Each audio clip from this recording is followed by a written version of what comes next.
कि जो महापुरुष उनके नहीं हैं या जो चीज उनकी अच्छी नहीं है उनको वो ओन करना चाहते हैं। जिस वंदे मातरम ने आजादी के आंदोलन में सबको जोड़ा, आज के दरारवादी लोग उसी से देश को तोड़ना चाहते हैं। विचारों से, इनके भाषणों से जब बाहर सुनते हैं तो ऐसा लगता है कि वंदे मातरम इन्हीं का बनवाया हुआ गाना है। जिन्होंने आजादी के आंदोलन में भाग ही नहीं लिया है वो वंदे मातरम का महत्व क्या जानेंगे। उन मुखबरों से ये सवाल पूछा जाए कि स्वतंत्रता के बाद भी उन्होंने अपना गीत क्यों बनाया। उनकी एक रंगी सोच ने तिरंगा क्यों नहीं फहराया। गलत लोगों की गलत मंशा पूरा देश समझता है। चुनावी सभाओं में कभी बाबा साहब भीमराव अंबेडकर जी की तस्वीर ये लोग नहीं लगाते थे। वंदे मातरम जिस तरह के हमारे पूर्व में कांग्रेस पार्टी के नेता गौरव गोगोई ने जो बात रखी, उस भावना से जुड़ता हुआ और वंदे मातरम की भावना से जुड़ता हुआ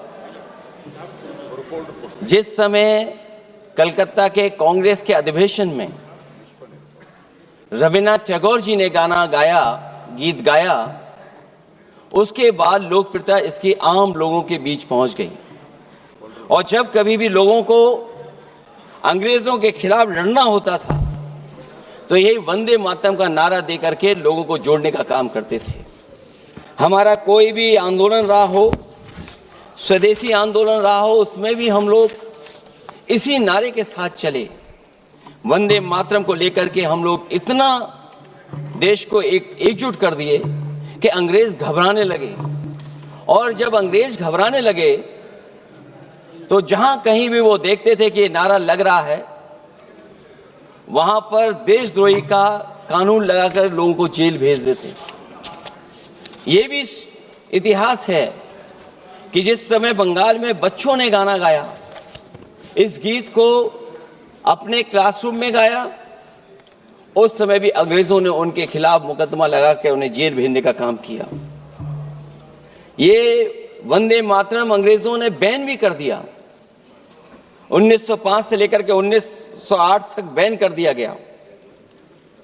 और बैन के बाद भी लोग माने नहीं, हमारे क्रांतिकारी लोग माने नहीं और वंदे मातरम को हमेशा उन्होंने अपने दिल और दिमाग में रखा और जनता के बीच में इस आंदोलन को आगे बढ़ाते रहे।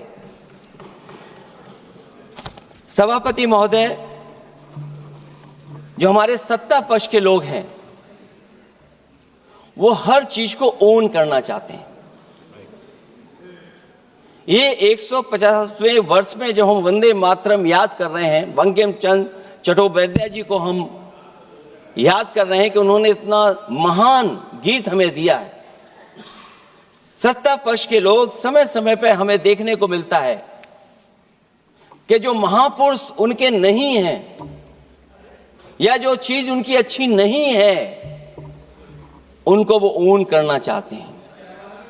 150वें वर्ष वंदे मातरम, मैं अभी वो बात कहूंगा और मैं बात कहूंगा और हमारे मंत्री जी उसका जवाब देना। सभापति महोदय, क्योंकि ये बात ओन करने की आ रही, अपनाने की बात आ रही, तो मैं सभापति महोदय, मैं अपने सत्ता पक्ष के लोगों को याद दिलाना चाहता हूं। सत्ता पक्ष के लोगों की जो पार्टी आज है भारतीय जनता पार्टी, जिस समय गठन हो रहा था, हमारे मुंबई और महाराष्ट्र के लोग जानते होंगे कि जिस समय गठन की चर्चा थी उस समय आपके जो अध्यक्ष चुने गए थे उनको जो भाषण देना है उस पर भी बहस चल रही थी। और बहस इस बात की थी कि भारतीय जनता पार्टी सेकुलर रास्ते पे जाएगी, सोशलिस्ट रास्ते पे जाएगी कि नहीं जाएगी। तमाम विरोध के बाद भी उस समय के उनके राष्ट्रीय अध्यक्ष जो चुने गए थे उन्होंने वही रास्ता अपनाया अपने भाषण में। समाजवादी आंदोलन, समाजवादी विचारधारा और सेकुलर रास्ता अपनाया। और वही नहीं, जो उनका मंच था उसमें जयप्रकाश जी की तस्वीर लगा करके भी उन्होंने लोगों को ये भ्रम फैलाने की कोशिश की कि जेपी के रास्ते पर भारतीय जनता पार्टी चलेगी। बताएं माननीय मंत्री जी, आप कितने सेकुलर हैं आज, कितने सोशलिस्ट हैं आज? अभी गौरव गोगोई जी ने ठीक कहा, इंडिगो का हवाई जहाज उड़ नहीं रहे हैं, उड़ नहीं रहे कि उड़ाए नहीं जा रहे हैं? उड़ाए नहीं जा रहे। और क्या बात कही गई थी हवाई चप्पल कि गरीब भी उसमें चल सकेगा। इसलिए सभापति महोदय, मैं बात दूसरी तरफ नहीं ले जाना चाहता हूं। वंदे मातरम सिर्फ गाने के लिए नहीं है, निभाने के लिए भी होना चाहिए। सभापति महोदय, आज हम आकलन करें, पीछे मुड़ करके देखें कि हम इस वंदे मातरम को कितना निभा रहे हैं। जिस वंदे मातरम ने आजादी के आंदोलन में सबको जोड़ा, आज के दरारवादी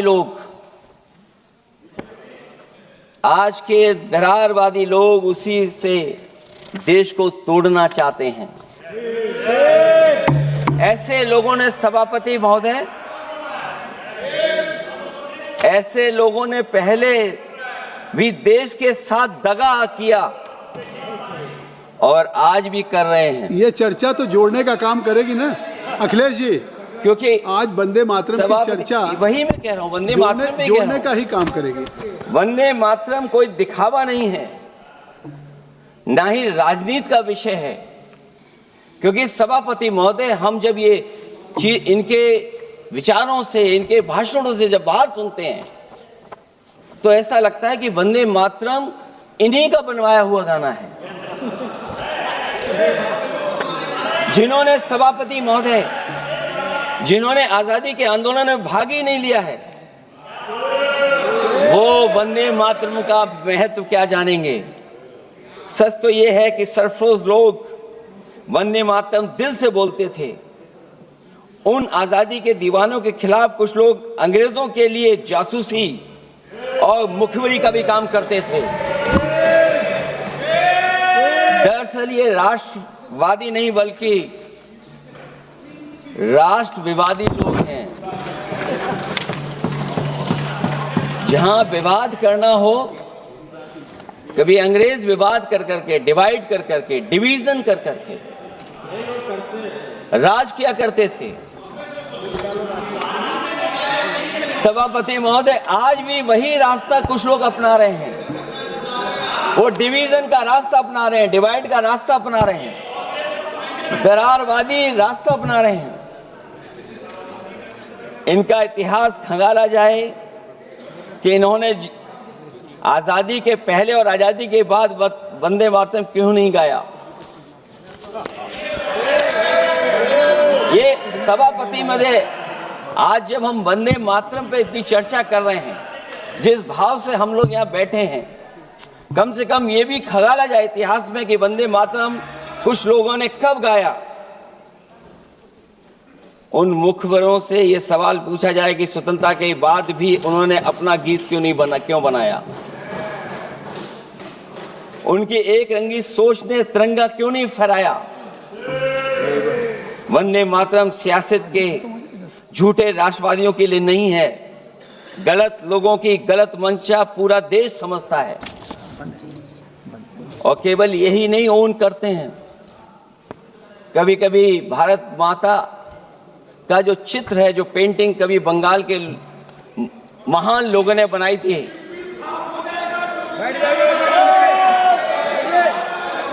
सभापति महोदय, इनको देख लीजिए और फिर बैठ जाओ।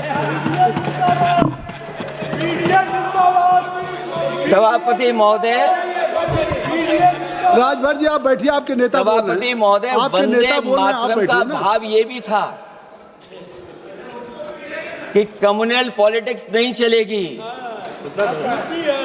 और कम से कम हमारे उत्तर प्रदेश के साथियों ने कम्युनल पॉलिटिक्स को अंत किया है वहां पर जहां से कभी इन्होंने शुरू की थी। और सभापति महोदय, वंदे मातरम एक भाव के रूप में हमारे अंदर बसा है।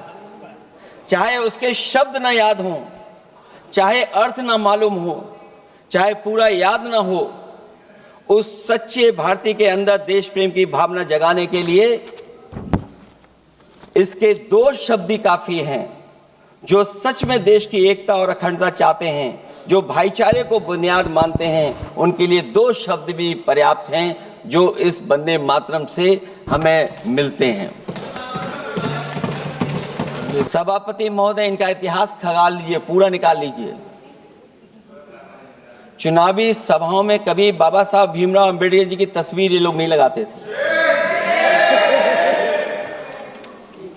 ये बात अगर सही हो तो बता दो। और ये तस्वीर कब लगाना शुरू किए?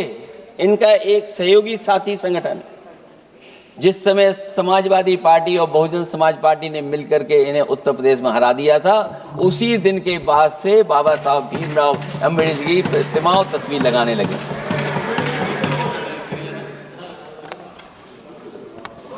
इसलिए सभापति महोदय,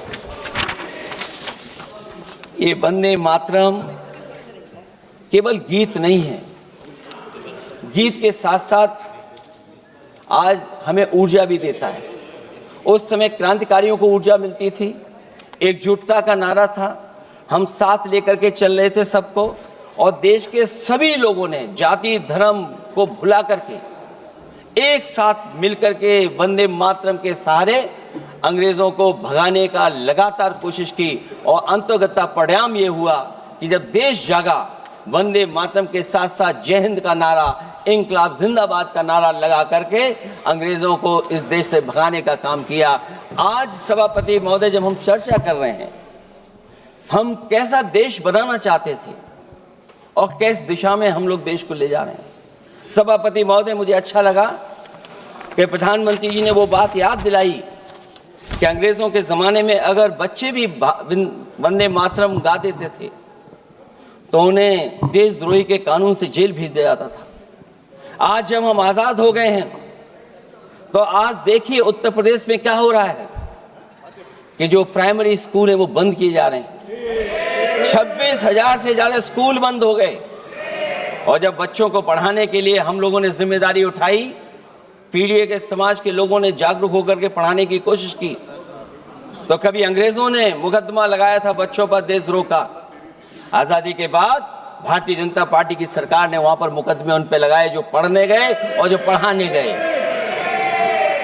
तो इसलिए वंदे मातरम का भाव जो था, उसी भाव से जुड़ करके हम सब मिल करके इस देश को और मजबूत करें। यही हमारी भावना है, यही हमारी सदस्यों की भावना है। जब हम 150वें वर्ष में याद कर रहे हैं तो वहीं हम ये याद करें कि जिस भावना से वंदे मातरम को हम लोगों ने देश के सामने गा गा करके अंग्रेजों को भगा दिया, ये देश कैसे मजबूत हो, एकजुट कैसे हो, बिना भेदभाव के, और संविधान से कैसे चलें, क्योंकि ये संविधान से ही मिला हुआ हमें गीत है। इसलिए इस गीत के माध्यम से हम किसी पर टिप्पणी और किसी पर थोपने की कोशिश न करें और न किसी पे दबाव बनाने की कोशिश करें। आपका सभापति जी का बहुत बहुत धन्यवाद।